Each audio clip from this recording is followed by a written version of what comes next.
سلام عرض می‌کنم خدمت شما عزیزان. در خدمت شما هستیم با یه برنامه در خدمت دو تا از بزرگا و خوبای بازار، اینکه چه گذشته و چه خواهد شد. با ما همراه باشید. خب بچه‌ها، من قبلش عذرخواهی بکنم از شما دو تا بزرگوار. گفتم اجازه بگیرم ازتون که با اسم کوچیک خلاصه من شما دو تا رو صدا می‌زنم. می‌ترسم وسطش بگم آقای کاظمی قاطی پاتی بشه، با همون روال سابق بریم جلو. خب وطن جان، یه موضوعی رو همون ابتدای کار بذار اصلا شروع کنیم. ما دو سری فکر کنم با هم برنامه داشتیم و چقدر برنامه‌های حالا جالبی بوده. در مورد نرخ بهره صحبت کردیم، در مورد یه چیزی صحبت نکردیم. این چی بوده؟ در مورد جنگ، که اصلا ما نپرسیدیم اصلا جنگ میشود یا نمی. همه سناریوها رو دیده بودیم ولی این موضوع جنگ رو اصلا تو هیچ کجای محاسباتمون لحاظ نکرده بودیم. اول که اصلا به نظر خودت فکر می‌کردی جنگ بشود یا نه؟ اینو اول بگو. یعنی یا مثلا این موضوع رو اصلا لحاظ می‌کردی تو معاملات و محاسبات خودت؟ واقعیتش ببین، از بعد از اون داستان 7 اکتبر خب تنش نظامی همیشه تقریبا یه جورایی بود. خب طبیعتا ما کارشناس نظامی نیستیم که بگیم یه جنگی به این شکل و شمایل رو پیش بینی می‌کنه. اصلا شاید کارشناسای نظامی هم نمیتونستن. ولی خب تنش نظامیه رو همیشه به عنوان یه ریسکی بالا سرمون میدیدیم و حتی مثلا میگفتیم آره ممکنه مثلا تو منطقه اتفاق بیفته، یا حتی مثلا مثل اتفاقات پارسال که ایران وعده های صادق اجرا میکرد و اونها میومدن یه حرکت های میزدن. اینو توی تصمیم گیری ها همیشه یه ترسی ازش داشتیم تنش بشه، ولی با این ابعاد و با این شرایط نه، واقعیتش من فکر نمی‌کنم حداقل تو اون مقطع چنین حدسی نمی‌زد. اصلا لحظه‌ای که جنگ شد، این خبر جنگ شد، چه اولین چیزی که بهش فکر می‌کردی چی بود؟ والا فکر می‌کنم ساعت 2-3 نصف شب بود، یعنی 3 صبح بود دیگه، ساعت 3 بود. حالا به غیر از اون زندگی شخصی که اولی معمولا آدم به اون چیزا فکر میکنه که الان خودم کجام، خانواده کجان، غذا چی میشه، مایحتاج چی میشه، مثلا با ساید بازار و اینا من بیشتر. آره بعد حالا اون شوک اولیه که گذشت، بعدش خب به هر حال به خاطر یعنی سریعا به این فکر کردیم که این شرکت و کار و اینا رو قراره چیکار کنیم، مثلا حقوق از کجا بیاریم بدیم به بچه‌ها، بعد بازار رو میبندن، بازار بسته شد ما چیکار بکنیم، کی باز میشه، کی داستان تموم میشه. یعنی میتونم بگم احتمال کاهش قیمت سهام تحت تاثیر جنگ آخرین چیزی بود که بهش فکر میکردم. یعنی یه سری دغدغه‌های دیگه‌ای بود که برام خیلی مهمتر بود اون موقع. یه سوالم بله و خیر بگو تا برم سراغ ولید. به نظرت جنگ یقه بازار رو ول کرده یا نه؟ نه فکر نمی‌کنم. نه یعنی ترس جنگ هنوز؟ بله. خب ولی خب منم سلام عرض میکنم خدمتتون. عرض شود که در مورد این که سوالش هم جواب بده از من اون لحظه. آره در مورد این که پیش بینی میشد که جنگ اتفاق بیفته اصلا یا نه، حقیقتش اینه که بالا حسن اشاره کرد توی یه مقطعی پینگ پونگی هم دیگه رو میزدن و عمدتا افرادم که صحبت میکردی ذهنیتشون این بود که میتونه وسط این درگیری های این اتفاق بیفته. اما من شخصا تصورم این بود که هیچ صرفه‌ای برای امریکایی‌ها نداره که وارد این جنگ بشن، یا اینکه به اسرائیلیا در واقع چراغ سبزی نشون بدن که یه جنگ جدی رو شروع بکنه. بنابراین در واقع میتونم بگم که اینو تو محاسبات خودم نداشتم. ضمن اینکه خب ما وسط مذاکرات بودیم و یه مقطعی رسید که به یکباره شروع کردن مواضع خودشون رو سخت‌تر کردن. برداشت من این بود که میخوان امتیاز بگیرن. یعنی وقتی این خبر اومد که مثلا ویتکاف نظرشو عوض کرده، چیزای جدیدی میخواد، آره من گفتم پس داره به نتیجه میرسه. یعنی به این نقطه رسیده که در واقع داره به جریان به نتیجه میرسه و اون آخر همه تلاش میکنن معمولا یه چیز بیشتری بگیرن و بعد ببینن اگه نشد دوباره برگردن به مواضع خودشون. ولی حقیقتا این اتفاق نیفتاد و برخلاف مذاکراتی که قبلا صورت گرفته بود بین کشورهای مختلف، حتی تو برجام هم همین بود. یعنی یه مقطعی گفتن برجام داره شکست میخوره، یه دفعه همه چیز درست شد، یه مکانیزم ماشه و اینا اومد وسط و حل کردن داستان رو. بنابراین من پیش بینی خودم این بود که جنگ نمیشه. پیش بینی خودم این بود که احتمالاً تا اینجای مسیر که اومدن، مخصوصا با توجه به نیازی که حالا ما داشتیم خصوصا و اینکه آیدی این جریان غنیسازی برامون واقعیتا نداره، تصور من این بود که ما به توافق میرسیم. ولی حالا بالاخره جنگ اتفاق افتاد و چیزی که من فکر می‌کردم، یعنی اون لحظه اون چیزی که احساس اولیه که داشتم این بود که هر آن چیزی که در بورس بود، سهام، شرکت‌ها از بین رفت و بدبینانه نگاه. آره یعنی واقعا یه چیز سورپرایز منفی عجیبی بود شاید بگم. و با روزبه شریعتی که صحبت می‌کردم، چون من شمال بودم جنگ شد، بعد ما برشیم تهران، همه اومدن شمال، داشتم صحبت می‌کردم به روزبه میگفتم ببین مثلا اگه فقط همین 2-3 تا دونه سهمو مثلا بفروشی تو صندوق هم مثلا بتونیم این سهم‌ها رو بفروشیم دیگه، بعدش هر چی شد ولش کن. یعنی مثلا احساس می‌کردی صفر رو شدی، حالا اگه بتونی این دوتا رو بفروشی و برگرده بهت انگار یه سودی کردی. خواهم بگم این فضای روانی بود که این سوالم جواب بده که جنگ یقه بازار رو ول کرده یا نه. به نظر قطعا نه. یعنی ما تو پی بی ای به نظرم داریم اونو هنوز میبینیم که ما پی بی ای فورواردمون که حالا آخر صحبتمون برسیم بهش، عملا روی صحبت میکنیم که پی بی ای فوروارد مثلا یه نماد خوب یعنی 3.5، در حالی که مثلا ما اگه برگردیم به قبل از همین دوران مذاکرات یه سهمی که پی بی ای مثلا 4.5-5 داشت رو میگفتیم. اصلا برای چی این سوالو مطرح کردم؟ اینکه اصلا اون جو فعلی رو، این فضای فعلی رو افراد تو ذهنشون داشته باشن که چند ماه قبل تو چه فضایی بودند و امروز تو چه فضایی هستند. یعنی میخوام این مدل شبیه سازی هم برای خیلی‌ها به وجود بیاد، نه خیلی خوشبین باشیم به شرایط و نه خیلی بدبین. این اصلا مهمترین اصل ماجراست به نظر من، که الان اون خوشبینی مفرط که آی دیگه همه چیز تموم شد و جنگ رفتم نداریم، اون بدبینی عجیبی هم که داشت به نظر من یه فرصت تاریخی تحلیلی رو از دست داد بازار تو اون پایین، اونم نداشته باشیم. اصلا یه مطلبی نوشته بودی بازار بعد از جنگ، یادم یه توضیحاتی داده بودی، نمیدونم نقش داده بودی به یه سری عوامل، یه آماری از خروج پول داده بودی.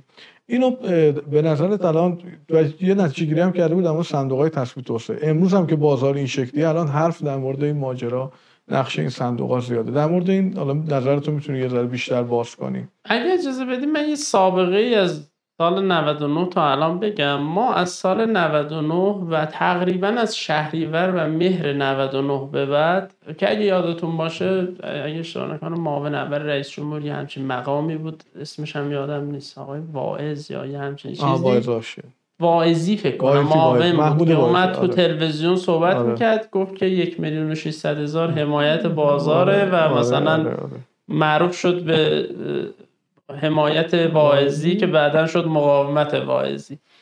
بعد از اون شهریور و مهر 99 که عملاً اتفاقی که افتاد، برای تمام سهم‌ها بازارگردان گذاشتن، بانک‌ها وارد شدن، یه سری پولا اومد و در واقع خروج پولی از بازار داشتیم، ولی در واقع خروج پول نبود، داشت پول می اومد تو بازار. اینجوری باید ببینیم دیگه. حقیقی‌ها داشتن میفروختن یک سری حقیقی‌ها و یک سری کدهای حمایتی داشتن می‌خریدن و این کدهای حمایتی عمدتاً بانک‌ها، اینا اینجوری بگم ساده بکنیم، اون مقطع بانک‌ها پول گذاشتن، سهم خریدن، سهم‌ها رفت تو ترازنامه بانک‌ها و اون پول اومد توی بورس. حالا اون پول چی شد کاری نداریم با اون 99 اینش. از اون مقطع به بعد همواره از بورس پول خارج میشد. یعنی چه تو رالی مثلا 1400 آخرای دولت روحانی، چه تو رالی 1401 به 2، چه تو رالی 1403 تا اردیبهشت، همیشه شما نگاه میکردی تعداد کد فعال بورس داشت کم میشد، پول از بازار در نهایت خارج میشد. بورس رشد میکرد ولی میدیدی بعداً تو اون اصلاح پول خارج شد. حقوقی‌ها عمدتاً داشتن میفروختن، بانک‌ها عمدتاً بلوک واگذار میکردن، داشتن هی سهام میفروختن. بعد از جنگ اتفاقی که افتاد، بعد تقریباً 5 سال برای اولین بار دوباره همون قاعده اجرا شد. بانک‌ها پول گذاشتن تو بازار و سهم رو خریدن. این اتفاق بهش میگن تزریق پول. یعنی تزریق پول یعنی این، خارج از این که کسی تو کدش پول واریز کنه یه سهمی بخره، این تزریق پول نیست. این تراز حقیقی اینا ما خودمون برای خودمون ساختیم برای اینکه مثل رابطه تکنیکال با اختصاص سنجیه دیگه. مثلا ترند لاین یه چیزیه ولی ما اینجا از ترند لاین رو ساده کردیم، یه چیزی داریم درست میکنیم ازش استفاده. حالا این پول اومد به روایت 60 همت پول تزریق شد به بازار و خریداری شد که حدود 40 همت از این پول توسط شبکه بانکی تامین شد، به شکل وام یا به شکل خرید قطعی. یعنی بعضیش خرید قطعی بود که سهام خریدن از صندوق‌های حمایتی، و پول دادن، بعضیش هم وام بوده، حالا با چه نرخی و اینا خیلی مهم نیست. نهایتا پول تزریق شده به بازار. پولی که کسایی که فروختن پولو چیکار کردن؟ تقریبا عیناً اون 60 همت تبدیل به صندوق طلا و صندوق درآمد ثابت شد. خب صندوق طلا که کاری باش نداریم، صندوق درآمد ثابت که عمده پولا رفته اونجا، پولا رو چیکار کرده؟ رفته یا اوراق دولتی خریده یا باهاش سپرده باز کرده، پس پول از بین نرفته. یک پولی ایجاد شده اومده سهام خریده، شناور بازار رو کم کرده و این پوله تبدیل به اصطلاح شبه پول شده و یه بخشش هم توی جریانات صندوق‌های طلا صرف شده که مثلا اونجا رفته تبدیل به شمش و اینا شده. حالا شمشو که نمیخوام خیلی پیر، ولی نهایت اینه که پول اومده تو بورس. بعد از جنگ از بورس پول خارج نشده، پول اومده. حقیقی ها پول نیاوردن ولی بانک ها آوردن، یه سری نهادهای حمایت. این پول کاری که کرده شناور بازار رو به اندازه 60 همت کم کرد. ما یه بورسی داریم مثلا فرض بفرمایید الان 10,500 فکر میکنم 10,500 همت ولیوی کل بورس ایرانه. همیشه میگن چیزی بوده 15-20% این شناوره، میشه 2,000 مثلا. حالا شناور همه این صندوق ها، همه این شرکت های سرمایه گذاری شما نگاه کنید، مثلا الان ما فکر میکنم چیزی بوده 100 همت 100 خورده همت و صندوق سهامی داریم و غیر و ذالک. همه اینا رو هم دیگه 2,000 همتن دیگه.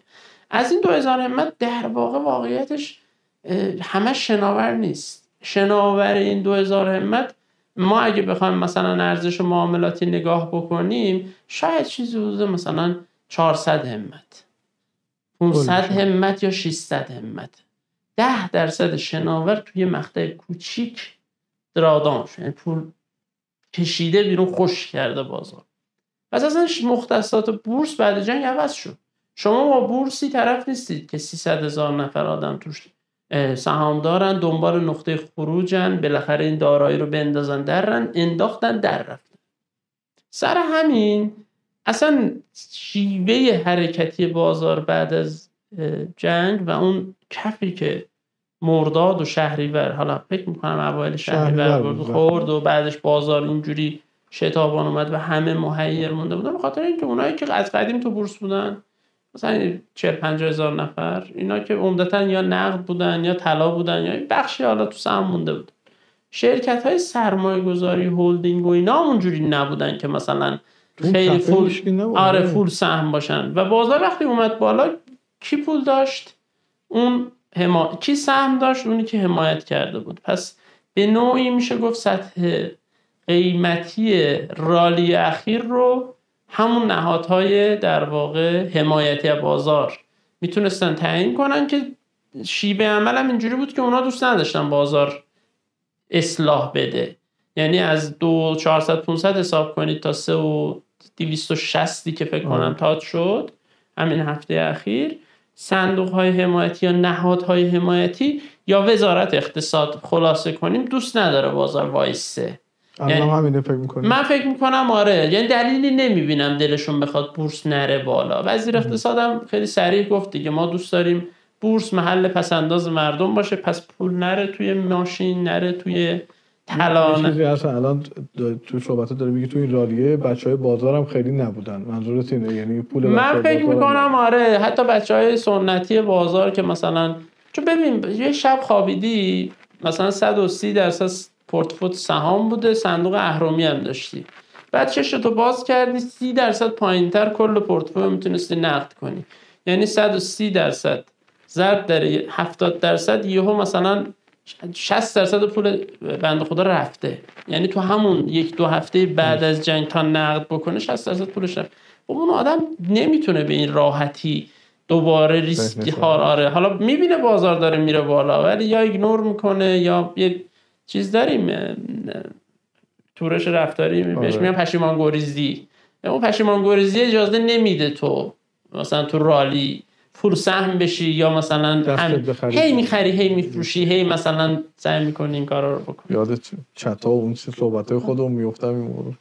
ولی به نظرت این موضوعی که اصلا میگی روی این بحثی که اصلا الان گفت که اون یه جایی بازار رسید کف و بعد حالا اومد بالا. یه سوال، به این اعتقاد داری پول از بیرون اومد یه همچین کاری کرد یا نه؟ میگه پول با بازار. نه اون که قطعا دیگه حسن به نظرم خیلی خوب تونست اون تشریح بکنه که چه اتفاقی افتاد و در واقع اون منابعی که فریز شد، اون سهامی که میتونست عرضه بکنه فریز شد و در واقع جنس خریداران جنسی بود که دنبال این که بالاشو بده نبود.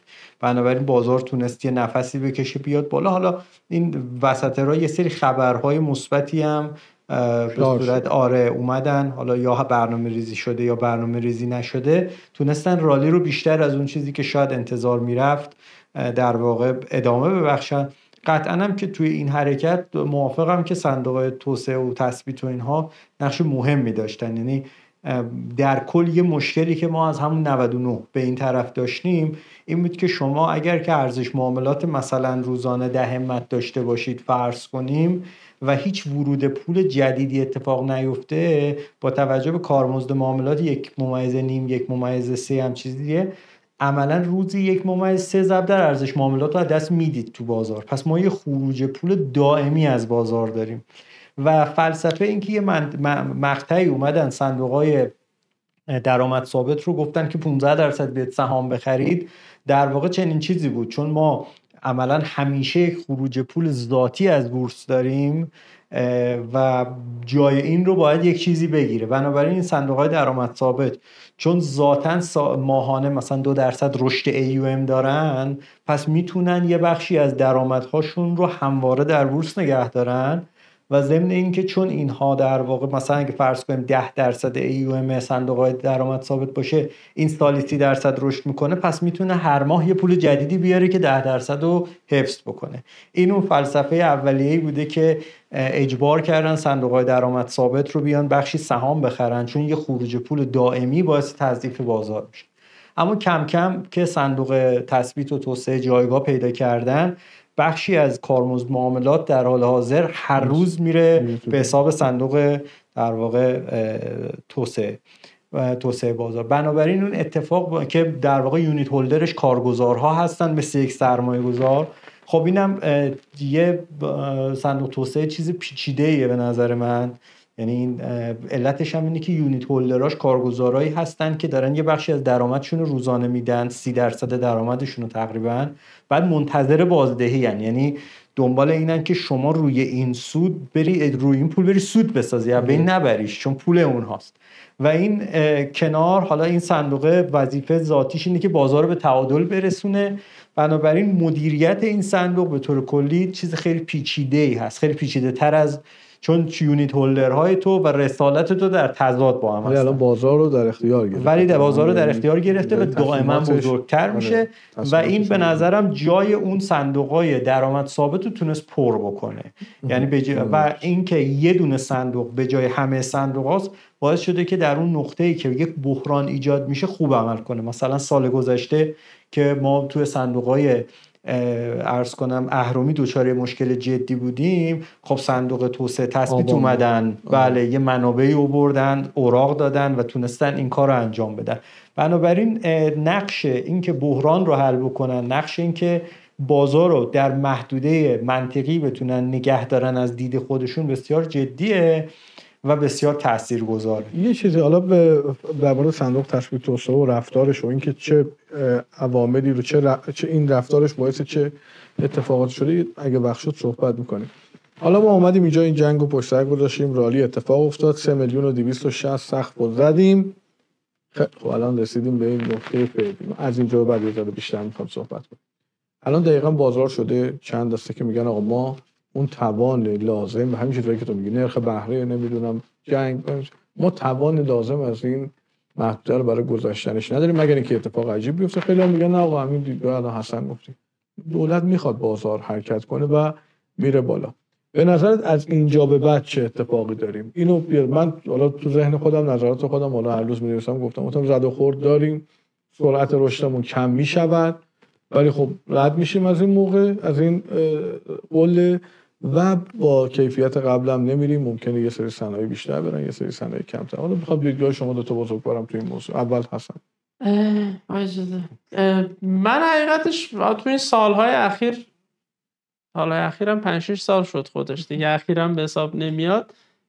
دیدگاهمو شما حداقل 2 نفر خوب میدید. من دیگه تقریبا سعی می‌کنم کلان به بازار نگاه کنم و مسئله صنایع و سهم‌ها و تابلو و معاملات و اینا رو نگاه میکنم، ولی بیشتر اون کلانه رو برای تصمیم گیری، برای حرف زدن اینجوری انتخاب میکنم.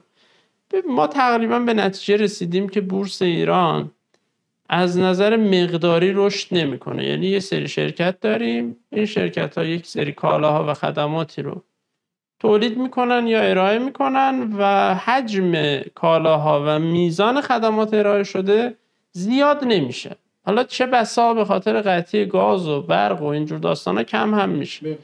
بس ما 2 تا فاکتور در مورد یه شرکت داریم دیگه که جریان نقدی رو بتونه بسازه. یکی مقدار فعالیته. مقدار فعالیت رو به جلو نمیتونه زیاد بشه، در خوشبینانه ترین حالت کاهش پیدا نمیکنه. ما حالا فرض میکنیم این اصلا بتونه تغییر. پس بار میفته روی دوش نرخ فروش که درآمد رو رشد بده تا بتونه در رقابت و تورم جریانات نقدی رو ایجاد بکنه که اون شرکت رو هم از نظر عملیات سرپا نگه داره، چون به هر حال اون شرکت هم باید افزایش قیمت بدهد که بتونه مواد اولیه رو با نرخ جدید بخره تا فعالیتش نخوابه. وگرنه میشه مثل ایران خودرو و سایپا که میبینیم دیگه، فقط دارن بدهی جنریت میکنن، مثل بانک دارن عمل میکنن، بانک‌های ناتراس. پس اینجا میفته بار روی دوش نرخ فروش. نرخ فروش حالا چون ولیدم خیلی روی این کار کرده، حالا حتما خواهش میکنم ازش که بگه. نرخ فروش تقریبا همه شرکت‌های بورسی ایران وابسته به نرخ ارز رسمی که حالا ما یه مقطعی بهش میگفتیم نیمایی، الان بهش میگیم توافقی. بعد خود توافقی 2 تا تالار داره، یه تالار اول و تالار دوم. یه بخشی از بازار هم که کالاهای اساسی تولید میکنن، اونها هم میانگینی از این نرخ ارز رسمی و نرخ ارز ترجیحی هستند. مثلا من فکر میکنم شما نرخ فروش شیر خام رو بری نگاه کنی، من شیر خام رو نگم، شیر خام چون بسته بندی به اون صورت نداره، لبنی ها رو نگاه کنی، احتمالاً نرخ رشدش به اندازه نرخ رشد محصولش به اندازه نرخ رشد دلار در دسترسی هست. نرخ تسعیر در دسترس دولت، اگه دولت ترجیحی رو 28,500 داده، توافقی رو 70 داده، مثلا میانگینش شده 50، پارسال این عدد مثلا بوده 35، افزایش نرخ شیر به اندازه 50 تقسیم بر 35. پس فرمول ساده داره میشه از بعد جریانات نقد. از بعد جریانات نقد ما باید ببینیم نرخ ارز رسمی چه اتفاقی براش. ببین نرخ مقطع پیش رو من بله دیگه سال آینده، چون دولت الان باید همین هفته ها بودجه رو بده، دولت باید درآمدهای خودش رو با اون نرخ، چون ببینید مالیات به اون وابسته است، حقوق گمرکی به اون وابسته است، عوارض به اون وابسته است، از کانتینری که تو بندر میاد پایین میره بالا، همه هزینه‌هاش به همه چیز تو این کشور به اون نرخ ارز توافقی تالار اول وابسته است. حسن میگی ارز ما الان به لطف عزیزان در 500 ارز در 4-5 28,500 که منظور نیست، توافقی تالار اول 70,000 تومان، همین 70,000 تومان. یعنی اون چیزی که الان، چون یه توافقی بازار دوم داریم 90 مثلا 4,000 تومان، یه آزاد داریم 107,000 تومان. اون میدونی مثلا یه اشانتیون به بعضیا میدن که مثلا کار بکنن نکنن. خب من به نظرم تالار دوم شبیه یه ترکیش میشه قاچاق گله، یعنی راه فراریه برای بعضی شرکت‌ها، برای بعضی بیزینس‌ها میذارن که مثلا اونجا بفروشید، حالا بیزینستون نخوابه، یا مثلا یکی گروی میگیره مثلا 500 میلیون دلار داره تو خارج نمیاره مثلا، آره مثلا همین 4-5 تا کالایی که اخیراً چیز بود صراحتاً گفتن دیگه اینا 500 میلیون دلار قراره بیارن، به خاطر همین گفتیم تو تالار دوم بفروشید. طبیعتاً فولادی که الان داره مثل بچه آدم تو توافقی اول یا همون تالار اول داره ارزشو 70 تومان میفروشه، اون قدرت چانه زنیش کمتره، چون گرو کشی نمیتونه بکنه. گرو بکشه گازشو قطع میکنن. ولی اونی که میلگرد و برداشته صادر کرده اصلا معلوم است که میگفت که 3 میلیون تن از صادرات فولاد ایران رو یه پاکستانی انجام داده. خب اینا خیلی چیزای جالبیه، باید تو تحلیلی تو کلان نگاه میکنی اینا رو آدم. داستانی که باید ببینیم نرخ ارز رسمی چند بشه. اگه نرخ ارز رسمی 90 بشه در بودجه توافقی تالار اول اونی که الان 70,000. خب مثلا کشفلوها اینا مثلا قیمت همین حدوده. شرکت‌های بزرگ رو دارم میگم، اون 50 تا شرکت بزرگ، فامیلی و فولاد و نمیدونم شپنا، حالا یکیش 10% بالاتر یکیش 10% پایین‌تر، پس همین قیمت. اگه اون بیاد بشه 100,000 تومان، خب طبیعتاً 10% شما قیمت‌ها رو بالاتر ببینید، تعادلیه. خب پس از نظر تعادلی ما اون نرخ رو باید ببینیم چیه. اگه نرخ رو نیارن بالا، سال بعد مثلا بگن همون 70,000 تومان، بی تعارف ممکنه یه سری سهم قیمتشون بیاد پایین. یعنی ما اونو باید ببینیم. این ور داستان رو به جلو. اون ور داستان هم سیاست پولی بانک مرکزی. اونو بزن نگه دارم برای مفصل صحبت کنیم، ولی اینم بگو تو. یعنی ببین همین سوالی که الان هست، یعنی ما رسیدیم به اون نقطه، حالا از اینجا بعد چی میشه؟ بله. ببین ما این اواخر یه 2-3 تا درایور داشتیم. یکیشون دلار توافقی فولادی ها بود، یکی گاز پتروشیمی ها بود که به نظر من اگه این دوتا خبر نبود شاخص از 3.20 به 3,270,000 تا نمیرسید، یعنی 200,000 تا رو مدیون اونیم. خب دلار 28,500 هم بحث شد. حالا اصلا یه مطلبی هم نوشته بود که سال قبل توی بودجه 28,500 کردن، 38,500 رفت مجلس برگشت. یعنی بودجه دولت هم ممکنه که یه عددی ببینه بره جلوتر به چالش بخوره، خصوصا که مجلس الان خب مشخص دست چه افرادی.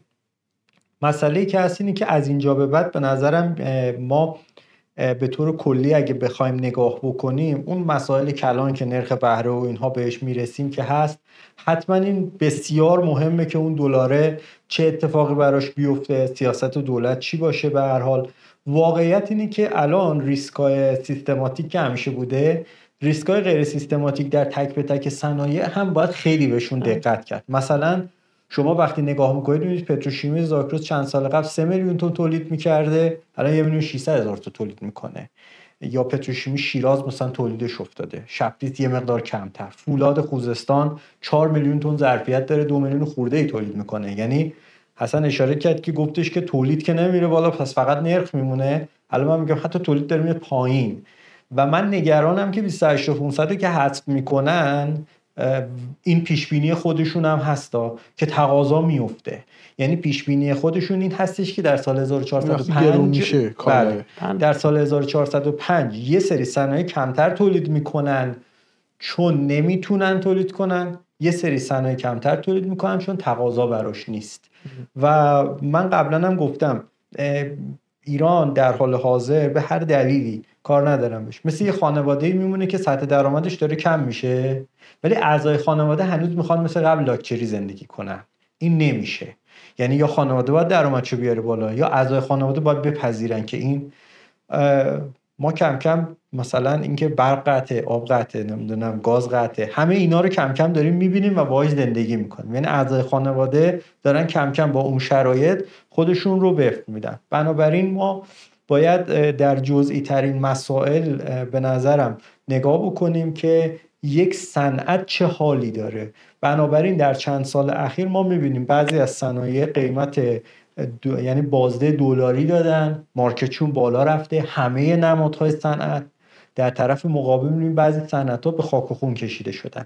پس در کنار این که بازار همه با هم مثبت یا منفی میشن، ولی طول و اندازه این جریان متفاوت خواهد بود. من به نظرم بازار در واقع الان که رسیدیم اینجا در یه محدوده منصفانه‌ای قرار گرفت بعد از منفی‌های این 3,30,000 3,50,000 به نظرم یه محدوده منطقی منصفانه‌ایه که خریدار و فروشنده هیچ کدوم هیجانی دیگه برای کار خاصی ندارن. اگر شما فردا بگی گاز پتروشیمیا اون دوتا هاب حسب، همه تکلیفو میدونن میرن پتروشیمی میخرن، اون یه لول میاد بالا ولی مثلا صنعت ایکس نمیاد بالا. اگه بالعکس اتفاق بیفته، دلار توافقی تو بودجه چه اتفاقی بیفته، اون دلار 28,500 و مسئله اینه که به نظرم ما داریم با چیزای مواجه میشیم که قبل از این ندیدیمشون و تحلیلشون سخته. یعنی مثلا اینکه شما به یه نقطه‌ای برسید که نسبت درآمد یه خانوار به اقلام خوراکی یه نسبتی باشه که ممکنه تقاضاشون رو حذف کنن. یا ما مثلا در مورد کالابرگ سیاست دولت رو نمیدونیم، اینکه این کالابرگ رو میاره مثلا یه روغنی رو با قیمت 30,000 تومان میده به خانوار، بعد میگه حالا از اینجا بعدش دونه 300,000 تومان. خب اینجا حتما تقاضای اون تعداد بعدیه به شدت افت میکنه. بنابراین هر سیاستی به نظرم میتونه آینده رو به شدت تحت تاثیر قرار بذاره.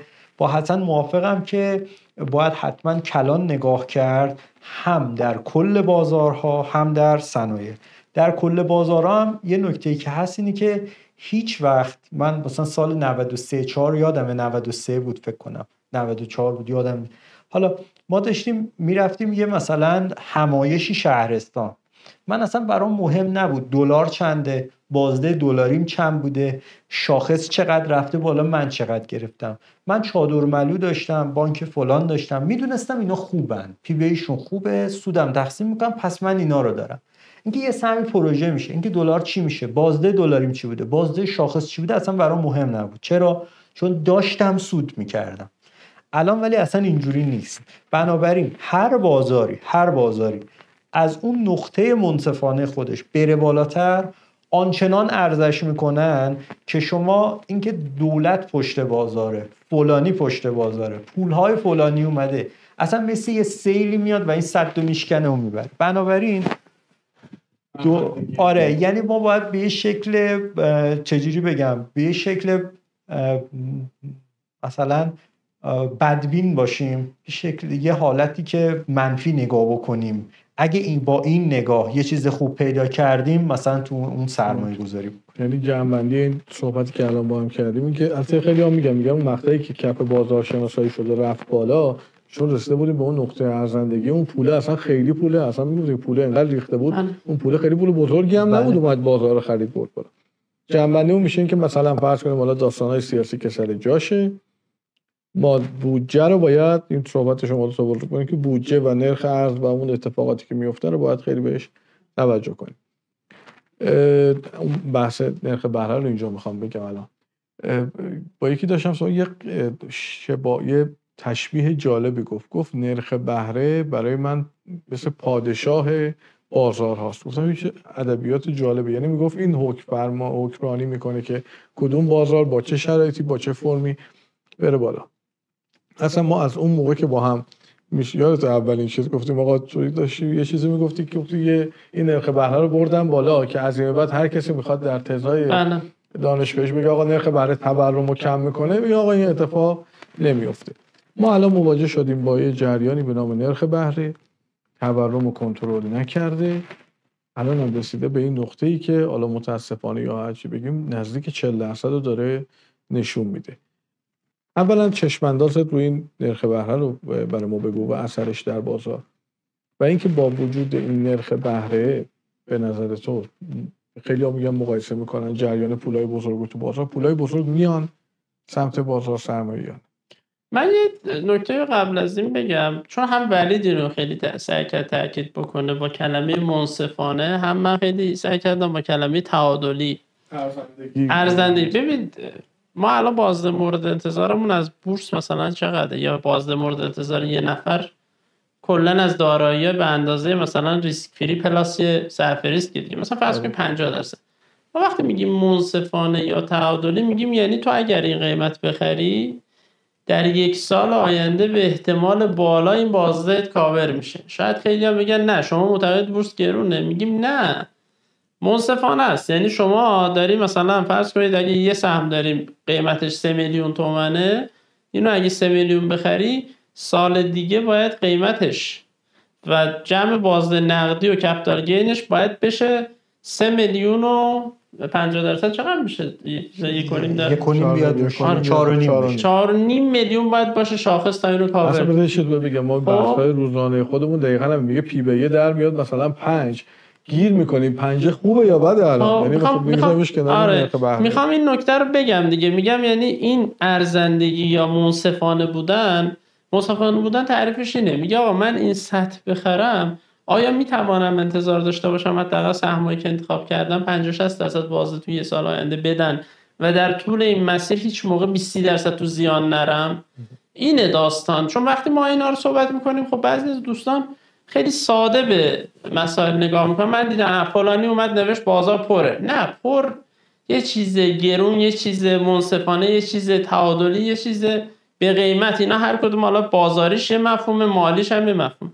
به نظر من، یعنی ما در مورد هم ولید هم من داریم در مورد تعادلی یا منصفانه صحبت کنیم، منظورمون اینه جایی هست که اگر بخری در 1 سال آینده به احتمال خیلی خوبی میتونی یه سودی بکنی و ضرر آنچنانی هم نکنی. حالا من خواستم اینو شفاف. ما یه صحبتی داشتیم، یه تصمیم خیلی عجیبی سال 1401 بالاخره توی سیستم بانکداری ایران گرفته شد و یکی از چیزهایی که در جمهوری اسلامی ارزون بود حذف شد. در جمهوری اسلامی انرژی ارزون بود، پول ارزون بود، دلار ارزون بود و یک سری چیزهای دیگه. دونه دونه اینا شروع شد تصمیم گیری که ارزون بشه. آخرش همین بنزین و ایناست که هی این روزا داره صحبت میشه، چون نمیکشه دیگه. دکتر تیمور رحمانی خیلی توصیف خوبی کرد و من این جمله رو هر جا صحبت نرخ بهره میشه اول گفت ما یک دوره منابعمون رو ارزان مصرف کردیم و یک دوره باید همه چیز رو گران مصرف کنیم تا این تعادل بلند مدت این کشور دوباره سر جاش برگرده. و واقعا شاه جمله مثل آب ارزون مصرف کردیم، یه دوره‌ای نخواهیم داشت، نمیتوانیم مصرف کنیم تا دوباره اون ارزشمندیش رو سرجاش بدیم. 1401 اومدن گیر دادن به بانک‌ها که ترازنامه‌تون رو نمیتونید بیش از 2.5% بانک‌های خوب و 1.5% بانک‌های بد رشد بدن. پس یعنی من میخوام عرضه پول رو و چاپ پول، بخش نقدینگی رو کنترل کنم.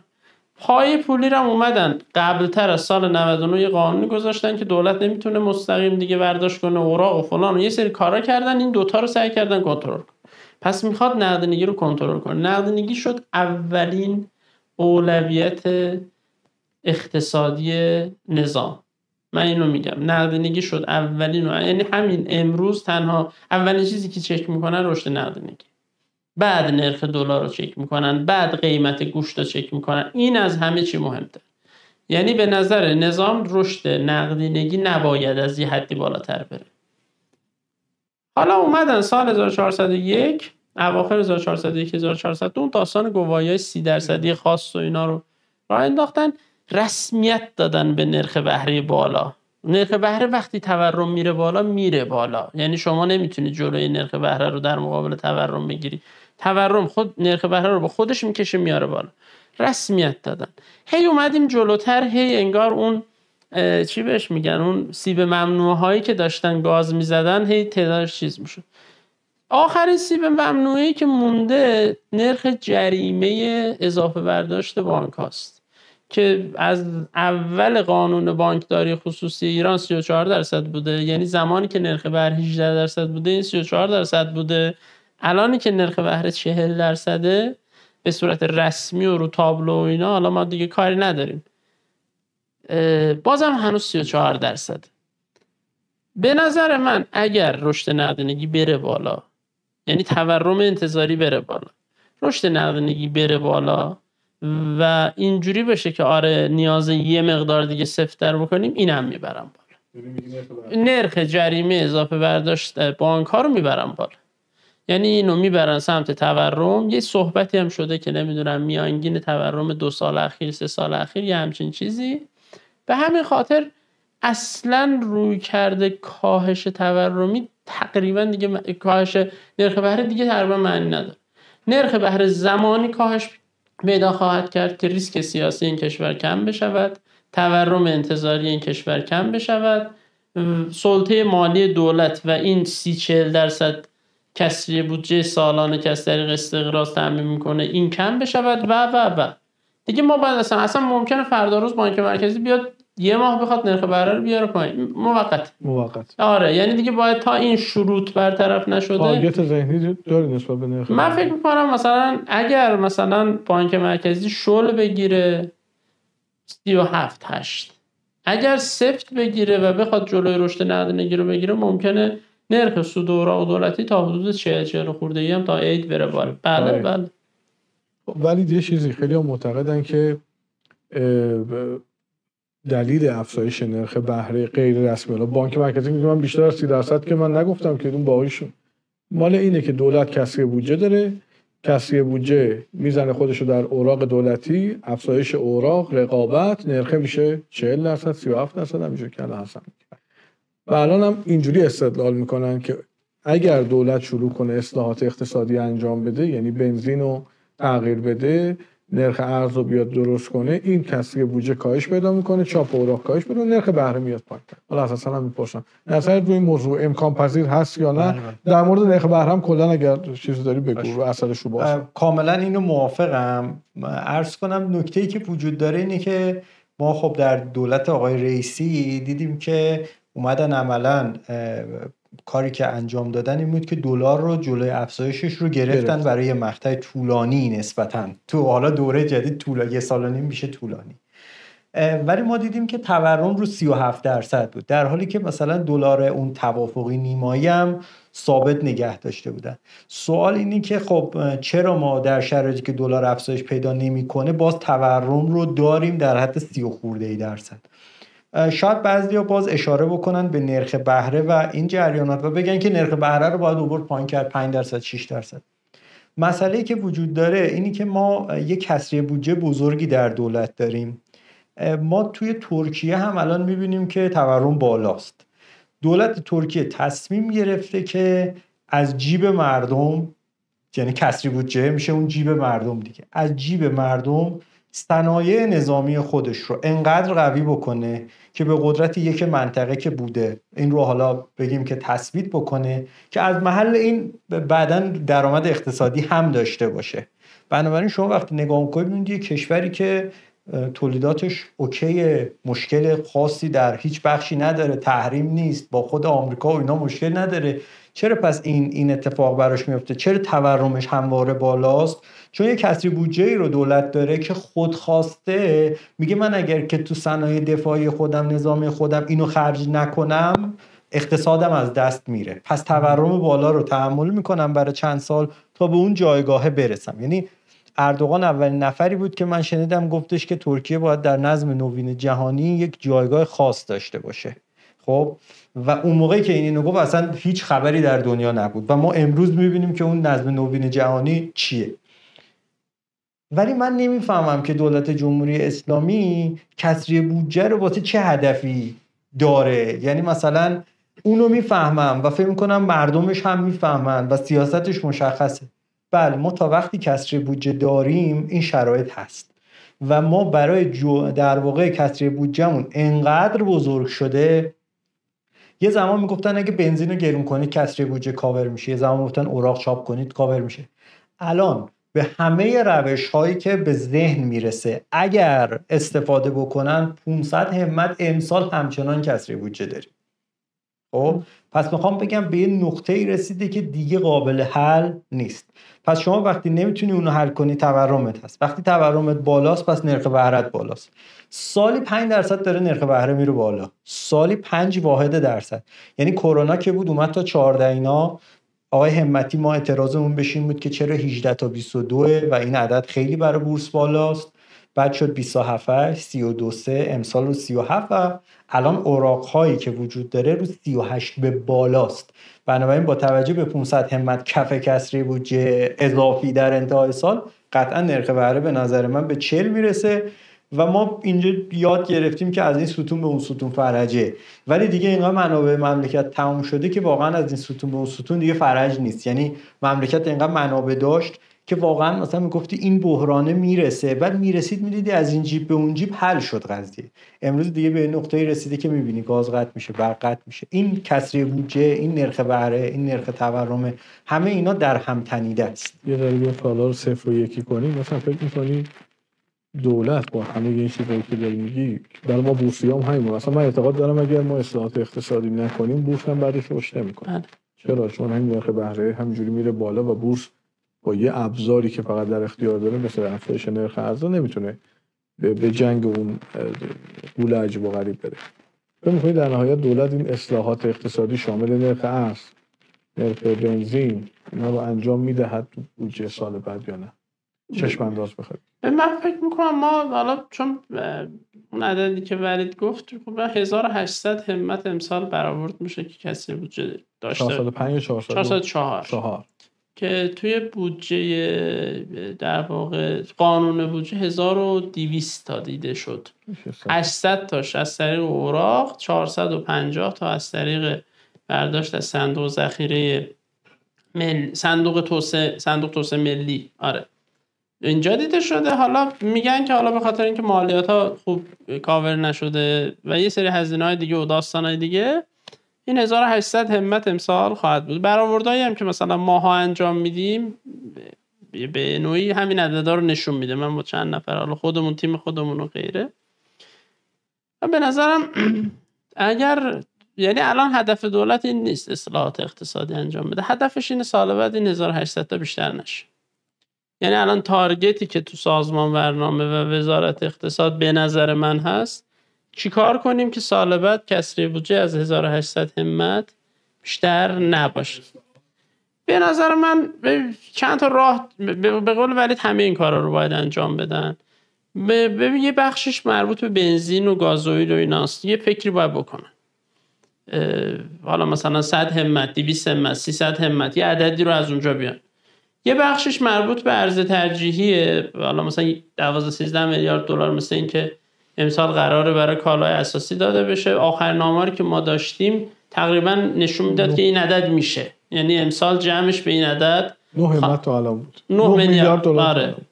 مثلا این عدده شما تصور کنید سال آینده دیگه نمیتونه این عدد رو بده. چون به خاطر چی؟ به خاطر اینکه این داره اگه 10 میلیارد دلار باشه کلا میشه 280 همت. اگر این عدد مثلا میشد همون 38 همت، میشد 380 همت، یعنی 100 همت کسری بودجه فقط به خاطر اون تصمیم نهایی بود که حالا تو مجلس و شورای نگهبان گرفته شد. حالا بیشتر از 100 همت میشه، 130-140 همت میشه. خب سال بعد قطعا اون 28,500 یا مقدارش باید کم شه یا باید نرخش بیاد بالا. بنزین باز دوباره باید یه کاری بکنن که دولت یارانه کمتری تو بنزین بده، مقدارش رو یه بخشش رو ببرن تو چیز. قطعا از صندوق توسعه ملی باز دوباره باید برداشت بشه. قطعا انتشار اوراق باید از امسال بیشتر خواهد بود و اینها. اون چیزی که تو ذهن ماها هست این که مثلا دولت بیاد بودجه‌ش رو کنترل کنه، شبیه این کاری که مثلا اون بنده خدا آقای میدی انجام داد توی آرژانتین و اینا، اونا واقعا تصمیماتیه که الان نمیتونن بگیرن. یعنی اون یه اصطلاحی دارن این علوم سیاسی ها، جامعه شناسی ها، خیلی من اخیراً اینو خیلی میخونم میبینم، مشارکت اجتماعی میگن. هر کاری نه مشارکت اجتماعی میگن هر حرکتی در هر کشوری، حتی شما میخوای اقتصادتو درست کنی، بودجه درست، مشارکت اجتماعی میخواد. مشارکت اجتماعی معنیش چیه؟ معنیش اینه که به محض اینکه مثلا بنزین رو میخوام بکنن 3 نرخی یا نرخشو ببرن بالا، بخش عمده‌ای از مردم یا بخش تاثیرگذاری از مردم بگن این کار درستیه و ما با دولت همراهی میکنیم. یا یعنی میگن این چون مشارکت اجتماعی نیست، اصلاحات اقتصادی مشارکت اجتماعی میخواد. یک گروهی از مردم باید قبول کنن هزینه بدن، یعنی هم از جیب هزینه بدن، هم جلوی کسایی که ممکنه با این سیاست‌ها مثلا مخالف باشن حتی مثلا چجوری بگیم درگیر بشن. خب ما خیلی دیدیم تو دنیا مثلا طرفدارای اصلاحات اقتصادی و سوسیالا و لیبرالا تو خیابون همدیگر رو زدن هستن. خب از این مشارکت اجتماعی من نمیبینم و فکر میکنم آدمایی که الان تو وزارت اقتصادن و تو سازمان برنامه چند تاشون رو من میشناسم به مراتب از من نوعی باسوادترن و میدونن که مشارکت اجتماعی الان امکان پذیر نیست. ولی توش ندارد اصلاحات. کاملا موافقم با صحبت‌های حسن. ببین وقتی که اصلاحات توی آرژانتین شروع شد، در واقع اون شخص اصلا چجوری اومد بر سر کار، گفته بود باید اصلاحات رو انجام بدیم، بنابراین رأی بشه. بعد از همه مهمتر یه حمایت بسیار گسترده از سمت شخص ترامپ داشت و اصلا به خاطر نزدیکی رفتار و اینها در واقع تونست رأی بیاره در آرژانتین و نهایتاً هم اتفاقی که افتاد اینه که خب اون اصلاحات رو تونست با حمایت کشورهای همراه خودش انجام بده. اما ما الان در شرایطی هستیم که مثل کسی میمونه که میخواد مثلا یه مسابقه 2 رو شروع بکنه ولی میدونه که یه سری کنار وایسادن که زیر پا بگیرن.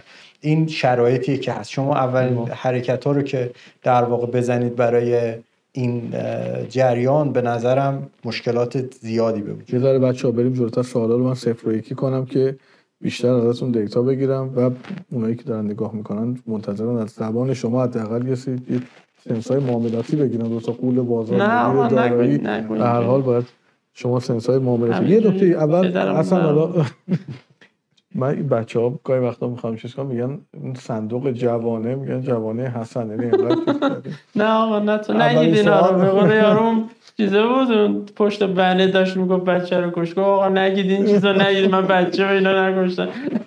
اینم آره اولاد هستن. سهام بزرگ یا سهم کوچیک؟ من اصلا سایز شرکت برام مهم نیست. پی بی و جریانات آره، یعنی الان هم تو سهم‌های بزرگ میشه منتظر موند سهم خوب پیدا کرد خرید، هم سهم‌های کوچیک. به نظر من کاملا موافقم. بازم تو میگه عمل کرده. به نظرم یه ترکیبی از هر دوشون بسته به این که پی بی چند، رشد سود چقدر، تقسیم سود چقدر. نگاه نمیکنه به این ماجرا که این بزرگا رو صندوق تثبیت توسعه میخره من گیر کنم در میرم مثلا. ببین اینجوری بگم، در واقع من سعی میکنم از هر دو طیف انتخاب بکنم، ولی اولویتم همون پی بی و ای پی اس و تقسیم سود و اینکه کی میده پول و ایناست. حالا الان نمیگم کسی بره بخره، ولی روند حرکتی یا کلی سهم دیگه میتونید برید ببینید چقدر. تو صنعت خاص هم یعنی مثلا نماد دارو منظورم مثلا صنعت خاصی رو مد نظر داشته باشی، بازم برمیگره به هم که آقا نه گزارشش اوکی باشه، نه چیزی تو ذهنت هست صنعت. نه قطعا این که از بین صنایع خوب که پتانسیل داره اصلا انتخاب نماد. مثلا تو ذهنت چه صنایعی؟ من به نظرم از صنعت پتروشیمی، غذایی و زراعت،